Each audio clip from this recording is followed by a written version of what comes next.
Друзья, в Псалме 101 стихе 5 сказано так: «Сердце мое поражено и иссохло, как трава, так что я забываю есть хлеб мой». Не допустите, чтобы так произошло с вами. Доктор Суарес, беда с моей женой, с моим мужем, с моим отцом, с моим братом, с моей сестрой, с кем угодно. Нет, прекратите это. Со Словом Божьим ваше сердце рождается заново. Древнее прошло, теперь все новое. Вы не должны забывать есть свой хлеб. Каждый день берите Библию и читайте. Но есть люди, которые не ищут хлеб свой насущный. Они едят что угодно, что дает мир, кроме того, что дает Господь Бог. Посмотрите на человека, получившего благословение. Я не могла согнуть левую ногу. Не могли. Уже как долго?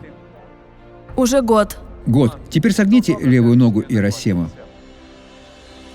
Вы уже стоите на одной ноге. Вы этого не делали? Нет, не делала. А как вы ходили? Я ходила, но медленно. Покажите мне, как это было. Мне уже 77 лет.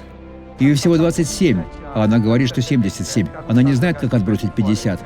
Иеросима, покажите, как вы ходили раньше, чтобы все увидели. Я ходила так, медленно.